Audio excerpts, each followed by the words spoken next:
नीतीश कुमार नवादा के मंच पे कहीं ना कहीं चरण स्पर्श करते हैं प्रधानमंत्री का। रोहिणी आचार्य कहती हैं कि माता सीता को गाली दी जा रही है भाजपा के द्वारा। और इन तमाम मुद्दों पे बात करने के लिए हमारे साथ राजद के एमएलए हैं सदा जी। सदा जी, क्या कहिएगा? बहुत बहुत धन्यवाद। और जो आपने नवादा का जिक्र किया कि माननीय मुख्यमंत्री प्रधानमंत्री जी का पैर छू रहे थे, वह उनका अपना व्यक्तिगत मसला है, लेकिन यह बिहार के स्वाभिमान गिराने वाली बात है। किसी भी स्टेट के मुख्यमंत्री, जितना उम्र माननीय प्रधानमंत्री जी का है शायद उतना उम्र ही मुख्यमंत्री जी का होगा, दोनों लगभग बराबरे होगा। और एक साथी के नाते दोनों आदमी जो है राजनीतिक शुरू किए थे शुरू में ही, और एकाएक माननीय मुख्यमंत्री जी माननीय प्रधानमंत्री जी के पैर छूते हैं, पैर में लटक जाते हैं। तो इसका साफ अर्थ यह होता है कि बिहार से जदयू ख़त्म की कगार पर है।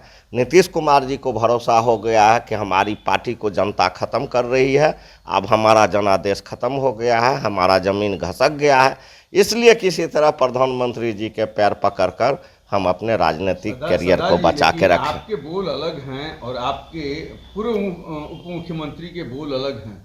आप कह रहे हैं कि ठीक है, उम्र का आप जिक्र कर रहे हैं, लेकिन आपके नेता सीधा चार्ज कर रहे हैं। हम भी तो सीधा चार्ज किए कि बिहार के स्वाभिमान को गिराया, बिहार को स्वाभिमान को गिराया है। बीजेपी के सामने नतमस्तक हो गए हैं, बीजेपी को ये समर्पण कर दिए हैं।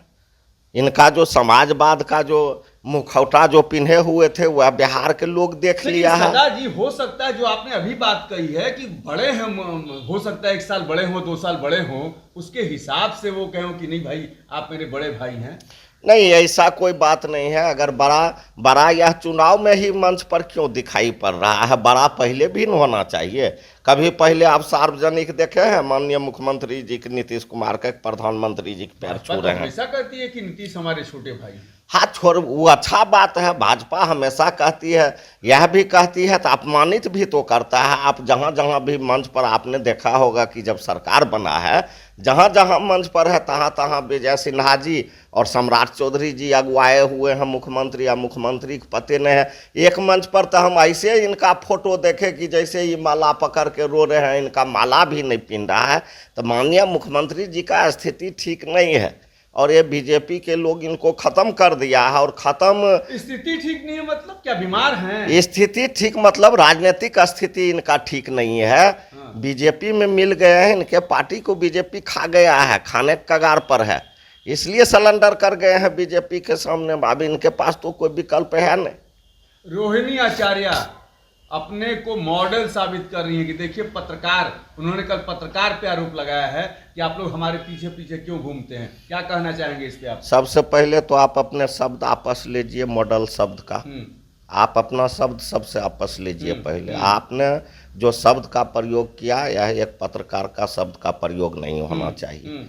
आपने मॉडल सुनिए, पहले आप हमारी बात सुनिए। आपने मॉडल शब्द का प्रयोग किया जो आपको नहीं बोलना चाहिए था। पहले आप वापस लीजिए इस बात, पहले आप इस बात को वापस लीजिए, आप वापस लीजिए, पहले आप इस बात को वापस लीजिए।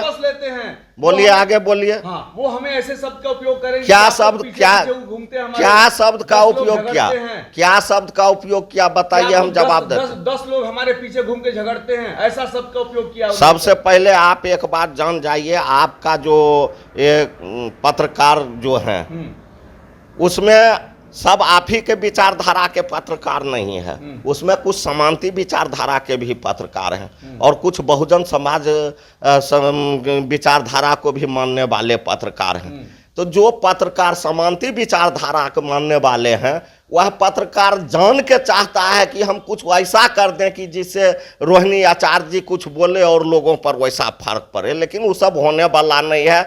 जो पत्रकार अगर सही पत्रकारिता करता है तो उसको आपस में लड़ने की क्या जरूरत है। अगर आपस में वह लोग लड़ ही गए तो रोहिणी आचार्य जी तो कुछ नहीं कहा, वो तो बोली कि आप लोग जो है सब आते हैं और लड़ते हैं, तो इसके बाद क्या कहा। तो ये तो कहीं कोई बात, कोई मुद्दा ही नहीं बन रहा है, यह कोई बात थोड़े है। अरे बड़ा बड़ा मुद्दा बीजेपी का खोजिए कि हम लोगों में क्या कमी कसर है।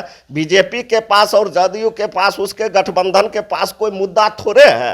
अब तो वो लोग यही करेंगे, बिना काम के कहेगा यादव के गांव जाएगा तो बिना काम के कहेगा यादव हमको गरियाया है, मारा है, भगाया है।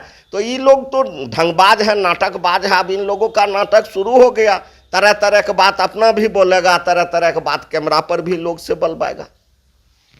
बीजेपी नाटकबाज है, रोहिणी आचार्य कहीं नहीं पत्रकारों पे कुछ भी नहीं कर सकती हैं, लेकिन सबसे बड़ी बात यह है कि क्या रूढ़ी की लड़ाई में रोहिणी आचार्य कितना आगे निकलेंगी, इस पर भी नजर रहेगी। आप बने रहिए हमारे साथ।